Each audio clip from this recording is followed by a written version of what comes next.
You want to share your viewpoints and experiences on IBM products. But where's the best place to post that information? IBM Developer Works blogging community. Hello, today I'm going to give you an overview of everything you need to know to start blogging on a DeveloperWorks site. The first is how to find your interest area. There are many different areas in IBM and you'll probably have a specific focus that you want to publish to. The second point we're going to look at today is the tooling. I'm going to teach you how to use the tooling so you can style your blogs exactly the way you want to. The last and final topic is how to tag and publish your blog onto the internet. So the first place you need to go is to the community section. You can see the full URL on top, and I've also given you a tiny URL to get you to the community sections quicker. The next place you need to go is to the top right hand blue circle, which is communities. This is the area that will take you to all the IBM communities that have already been established. When clicking, you'll go to your home area. If you've created any communities yourself, they will be here. We want to go to public communities on the left hand side. Once the page loads, you can see there's all different types of communities, from different DeveloperWorks communities, Bluemix communities, cloud communities, you name it, they'll all be here. Now, if you can scroll down to the bottom, you can see that there's about 390 communities already set up here. So you can either scroll through some of the pages if you want to find it that way, or you can take the cursor right back up to the top of the screen and you can use the search box in the top right-hand corner to try and find your community with keywords. For the example here today, I'm going to use the Application Performance Management section. So once you're in the community, I'll give you a quick overview of what this looks like. First, you've got the title at the top. So if you're a part of multiple communities, you can see which one you're in. The next is the blogging section, where everyone's posting blogs. After that, you've got files, which is files relevant to the community, and the bottom two are links and also some RSS feeds set up there. So first you need to go to the top right and click follow the community before you can start blogging. Once you've clicked this, a green message will appear at the top of the screen. It says that you're now part of this community. Once you have done that, you're actually able to start blogging. So you can see just above the blog section we mentioned earlier, there is now create a blog. We now move on to our second topic, which is how to use the tooling to create a blog. Once you've clicked the create a new blog, as I've just shown you, you are presented with a screen like this one. Here you've got all the different options to style and create the content of your blog. Now, for those of you that are new to blogging, I use a very basic template when I blog myself, and I'm going to put this on the screen here so you can follow it. The first one is the title. The title is very important. It's what catches people's eyes. So try and use things that are thought-provoking and also descriptive about what your blog is actually about. To add a title, you go to the top of the screen just under where it says new entry, and you can add a title. So I've used something that's descriptive about the content of this blog that I'm going to use. So now we've added the title, we can remove that from the checklist. Next we move down the main content. So one of the first things I like to do is insert an image. It's eye-catching for people that are looking through the blog. To insert an image, you need to click on the icon as you can see on screen on the right-hand side. Now you're presented with a box. I'm going to take an image from my system here, so I'm browsing.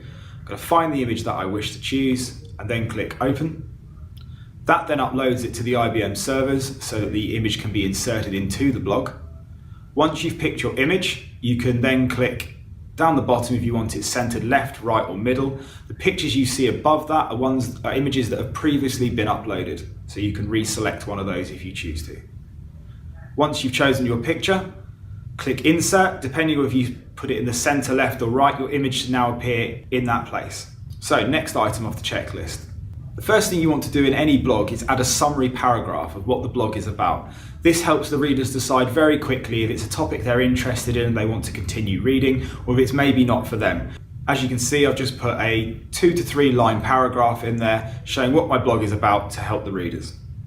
Next on the agenda is the main content of the blog. So this is where you're going to actually write all of your detail, add any diagrams, images, whatever you may need, which is the blog that you wish to construct. So I'm going to give you some tips here. I'm going to use the text editor to show you some of the techniques you can use with the text. I'm going to put the word hello in. Now you can see at the top of the screen, you've got size, font, all the sort of standard things that you get in any form of text editor.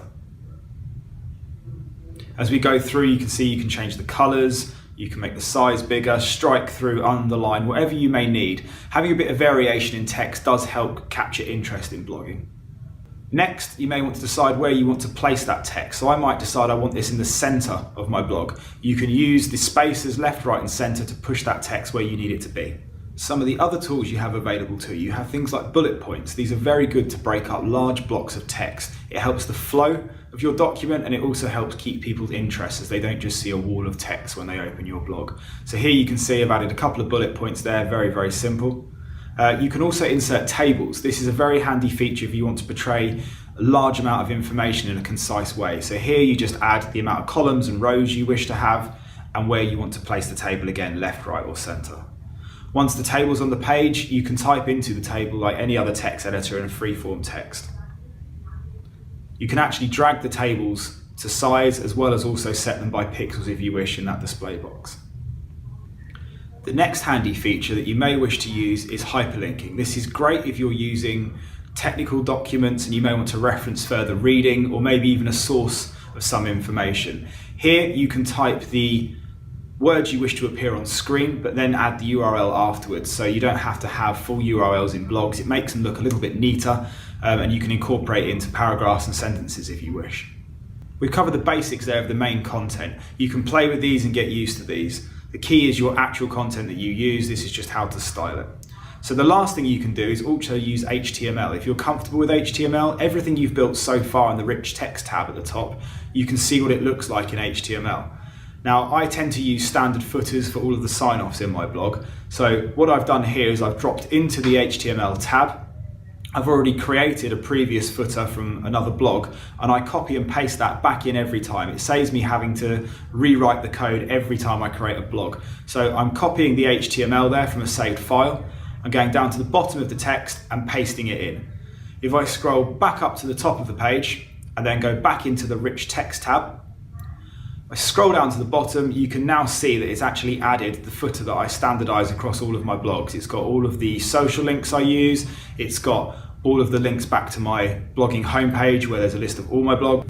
If you scroll to the bottom of the page, you can also see a button there that says preview. This is a very good idea before you post. Doing a preview will actually enable all the hyperlinks, video, images, anything you've embedded, and it will look exactly how it should do on the internet when you publish it. This is a great way to see if you've got any formatting issues, maybe links that don't work, as you can test everything before it goes live. You can click return to edit mode if you need to make any changes and edit what you need to. So I might decide I need to remove that, and I might decide I want to put that in the middle and make it a little bit bigger. So you can start looking at the formatting and styling with the preview window. The last topics we're going to look at today is how to tag and publish the blog into the internet. At the top of the page here, you can see tags. Now, this is just a set of keywords that will help people find your blog. A very basic methodology for doing this is if you were going to search on the internet to try and find your content, what were the keywords you put in something like Google or maybe Yahoo? You simply add each of the tags with a space next to them. When you're done, you click OK. Now you have a blog that has all the basics: a title, tag, images, content, a footer. You've done the preview already to make sure it's what you want it to be. Now you can click the post button. This will actually post the blog out onto the internet for others to be able to see and read. Once the blog has been posted, you can see it opens in a new browser window and you can see what the blog looks like on the internet first off. If you click at the top, you can see your blog should now be top of the list with all the blogging section, in this case for the application performance management. You can see here the number of hits it's had, the number of likes, and also on the right hand side you can choose to share that on some of the social channels. I hope this video has been helpful for you and it's given you the basics to help you start blogging. Hope to see you soon on the DeveloperWorks communities. Take care.